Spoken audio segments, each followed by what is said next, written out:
Eder. Mech. Pallister. Il killer di Liliana Resinovic è già nelle carte. La nuova offensiva di Nicodemo Gentile e il cerchio che si stringe su Sebastiano Visintin.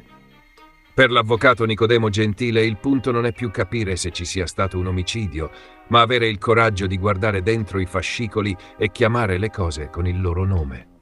Secondo il legale di Sergio Resinovic, fratello di Liliana, la verità sul giallo di Trieste è già scritta negli atti e il nome dell'assassino emerge con chiarezza. Al centro di questa lettura c'è un dato che oggi pesa più di prima.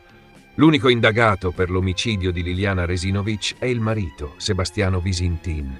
Il procedimento penale a suo carico, aperto per omicidio, è il contenitore dentro cui si stanno accumulando perizie, consulenze, testimonianze e nuovi elementi tecnici. Ed è proprio da questa massa di documenti che Gentile dice di vedere delineato il profilo del killer. L'avvocato insiste su un concetto. Non è necessario inventare piste, ma limitarsi a leggere con coerenza ciò che medici legali, radiologi, consulenti e atti ufficiali raccontano. Nelle carte sottolinea non c'è spazio per l'ipotesi di una donna che decide di togliersi la vita da sola. Esce di casa portando sacchi e corde e si sistema in un boschetto alla periferia di Trieste per morire in solitudine. C'è invece un corpo gestito da terzi, spostato, manipolato, confezionato e infine ritrovato in una posizione che, secondo la famiglia, ha tutte le caratteristiche di una messa in scena. In questo scenario, Gentile collega la figura del killer a una cerchia molto ristretta. Chi conosceva Liliana, chi aveva con lei un rapporto stretto, chi aveva motivi di tensione o di conflitto e chi poteva trarre un vantaggio concreto dalla sua morte. Non un aggressore sconosciuto, non un passante qualunque, ma qualcuno che appartiene al suo mondo.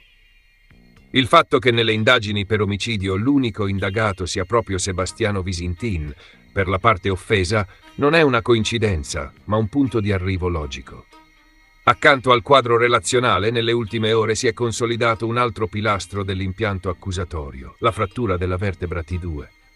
Per mesi, su quella lesione si è consumato uno scontro tecnico e giudiziario.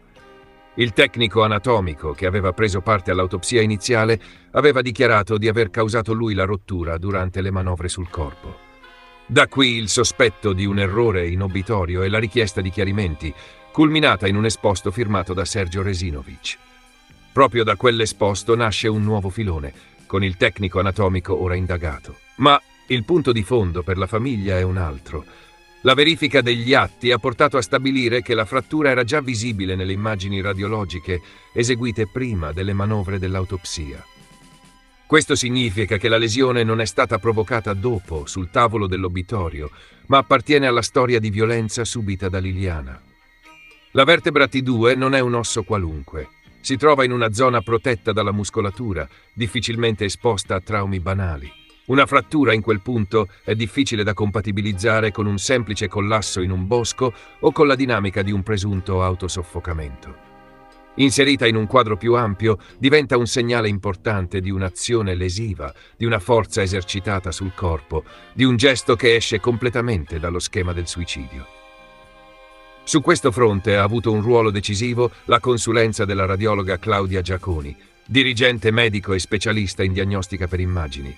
La sua analisi non si è limitata a descrivere la frattura, ma ha affrontato il nodo che da tempo inquieta la famiglia, lo stato di conservazione del corpo di Liliana al momento del ritrovamento e soprattutto al momento dell'attacco. Secondo la radiologa, le immagini mostrano un cadavere in condizioni che definire anomale è poco. L'espressione usata è quella di uno stato di conservazione unico, con un corpo che all'attacco somiglia a quello di una persona deceduta da pochissimo e non da settimane. Da qui la valutazione che il cadavere possa essere stato mantenuto a basse temperature per un periodo di tempo, per poi venire esposto nel boschetto solo in un secondo momento.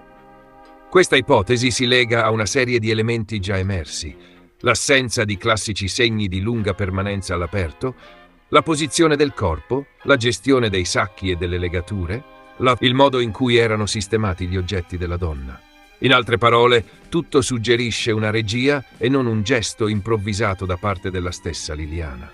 Il tema del possibile congelamento del corpo, che per mesi è circolato come suggestione, Si è così trasformato in un punto tecnico su cui la difesa del fratello insiste con forza. Se Liliana fosse morta davvero nei giorni immediatamente successivi alla scomparsa e fosse rimasta per tutto quel tempo nel boschetto, secondo questa ricostruzione, le immagini radiologiche e i dati medico-legali avrebbero dovuto raccontare una storia completamente diversa. Su questo terreno, la decisione dei giudici di non accogliere i tentativi di ridimensionare il significato della frattura della vertebra e di chiudere la discussione come semplice incidente di obitorio ha un peso rilevante. Per Gentile significa che quel segmento di colonna vertebrale torna al suo posto dentro il mosaico, semè come tassello di un'aggressione e non di una procedura maldestra. Sommando questi elementi, l'avvocato traduce il quadro in un messaggio molto diretto. Nelle carte c'è già tutto. C'è il contesto relazionale, con le tensioni e le ombre che gravano sul rapporto tra Liliana e Sebastiano Visintin. Ci sono i dati medico-legali che depotenziano fino quasi ad annullare l'ipotesi del suicidio. C'è la gestione del corpo che sembra raccontare un passaggio in un luogo chiuso e freddo, prima della messa in scena finale nel boschetto. È in questo intreccio che Gentile colloca la figura del killer e, senza giri di parole, indica che il nome coincide con quello dell'unico indagato, Sebastiano Visintin. Per la difesa di Sergio, i fascicoli dell'inchiesta non sono più solo un insieme di atti, ma il racconto completo di ciò che è accaduto a Trieste tra la scomparsa di Liliana e il giorno in cui il suo corpo è stato ritrovato. Ora la palla torna alla procura e ai giudici, chiamati a trasformare in decisioni processuali ciò che per la famiglia Resinovic e per il loro avvocato appare già come una verità definita. Gentile spinge perché si imbocchi senza esitazioni la strada del processo per omicidio, con al centro la posizione di Sebastiano Visintin, e perché le nuove perizie su vertebra e congelamento del corpo diventino finalmente la base di un'accusa pienamente costruita.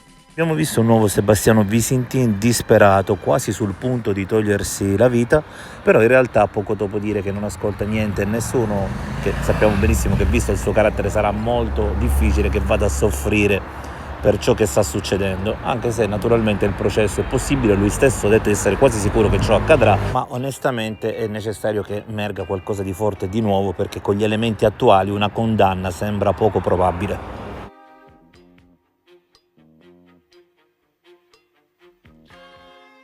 Ehi, non dimenticare di iscriverti a questo canale.